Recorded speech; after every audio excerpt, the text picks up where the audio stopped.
and thwarting imminent missile attacks, with the recent airstrike taking out terrorists in Shejaiya who are about to fire at Israeli communities. More than 2,000 of Hamas's rockets have misfired, the large majority landing inside Gaza and causing untold damage and casualties there. The IDF has notified families of the deaths of 444 soldiers.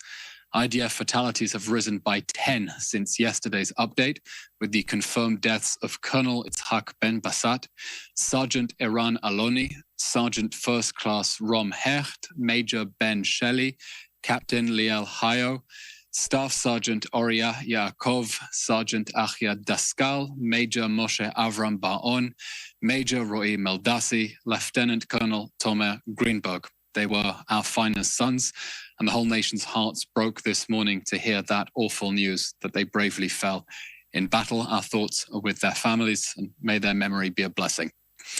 An update on the hostages. The number of hostages in Hamas captivity since 10/7 has gone down to 135 after IDF special forces secured the bodies of 2 hostages.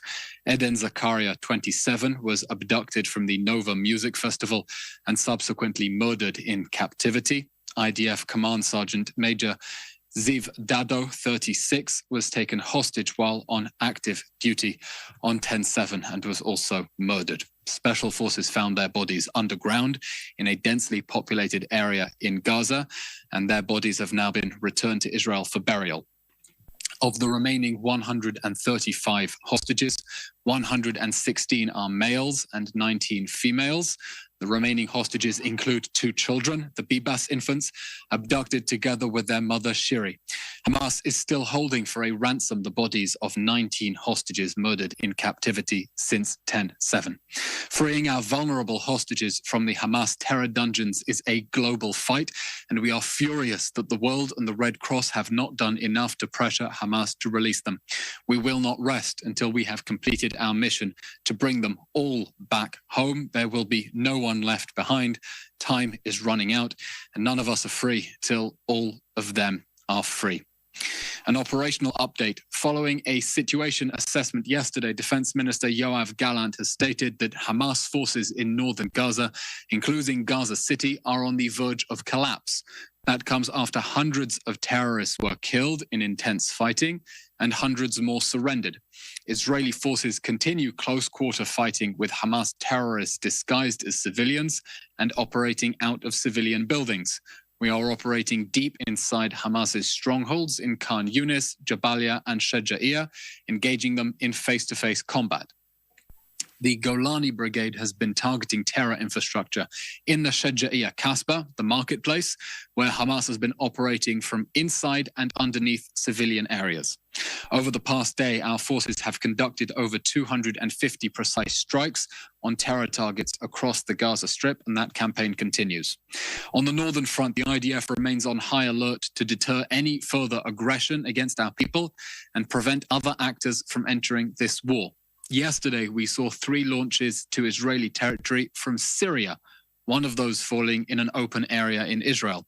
In response, overnight, IDF aircraft and tanks struck military assets belonging to the Syrian army in Syrian territory. The IDF continues to respond firmly to Hezbollah's unprovoked aggression from Lebanon, including a missile attack that set off a red alert siren in Acre and was intercepted by the Iron Dome system. The IDF has struck Hezbollah infrastructure in Lebanon in response to those cross-border attacks, including with anti-tank missiles and mortar shells. An important diplomatic update. The State of Israel deplores the vote at the United Nations General Assembly yesterday to keep the Hamas terror regime on life support after 10/7. Hamas continues to threaten us with more October 7 massacres, and any end to the fighting that leaves Hamas still standing will leave it free and emboldened to massacre our people again. Anyone calling for a sustainable ceasefire with Hamas is calling to leave its rapists free to reoffend. That will not happen. In its vote, the General Assembly seeks to condemn us here to a cycle of violence that we are determined to end with the end of Hamas. Fortunately, the General Assembly doesn't get to decide whether the Hamas terror regime will survive this defensive campaign. We get to decide that, and we will continue fighting the October 7th monsters. This week, we set the diplomat babysitter test as our standard for ending this war. This war will end when the foreign diplomats trying to throw Hamas a lifeline would feel safe babysitting our children in Kfar Aza, Be'eri, or near Oz. Right now, I don't think even after a humanitarian ceasefire, any of those 153 ambassadors would volunteer to babysit children in Kfar Aza. And frankly, after yesterday's horrifying lapse of judgment, we wouldn't let any of them near our children anyway. For our children to sleep safely in the communities destroyed on October 7th, the Hamas terror regime will no longer be their neighbor. We thank the 9 brave nations that voted against Hamas, showing great moral leadership and clarity in reaffirming our duty to defend ourselves. Chief among them, our allies in the United States, but also Austria, the Czech Republic, Guatemala, Liberia, Micronesia, Nauru, Papua New Guinea, and Paraguay. We note that Australia, New Zealand, and Canada have issued a joint statement demanding that Hamas lay down its arms. We are also calling on Hamas to surrender, but should it choose to ignore that communique, we will continue to fight Hamas until it is destroyed and until it is safe for our children to sleep in Kfar Aza and Be'eri again. That is the goal of this war. An update now on the humanitarian front. Yesterday, Israel opened the Kerem Shalom crossing for the inspection of aid trucks to Gaza, making it possible to more than double the flow of aid to civilians in the Gaza Strip. Yesterday, we inspected 195 trucks with 2,740 tons of aid on board, and we can now facilitate twice as much going into Gaza. We repeat, Israel has placed zero restrictions, zero, on the entry of humanitarian necessities to Gaza, and we have approved all requests, every single one, to facilitate the provision of food, water, and medical supplies, and we have the capacity to more than double that aid if the UN is able to deliver it. The problem is threefold. One, a backlog at Rafah. We saw this morning aid trucks waiting for more than an hour and a half outside Rafah, waiting for the Palestinian side to open the gate. Two, the fact that aid agencies are not managing to distribute aid at the pace that Israel is inspecting it. And three, the fact that Hamas is stealing aid while the agencies that feign concern for civilians in Gaza are complicit with Hamas's abuse of civilians through their silence. Now, in the interest of expediting the delivery of humanitarian aid, the IDF is using tactical pauses to allow civilians to replenish stocks. One such pause was in place today in the Al-Shabora neighborhood of Rafah from 10 in the morning till 2 in the afternoon. Now, we've seen the obscene claims by UNRWA and other Palestinian and international actors trying to blame Israel for the humanitarian situation in Gaza to cover up for their own incompetence and the fact that they are covering up for Hamas. This is regrettable, and we expect people to see through this in light of all the publicly available facts. As Prime Minister Benjamin Netanyahu said last night, we are determined to continue until total victory, and there can be no compromise with the Hamas terror regime.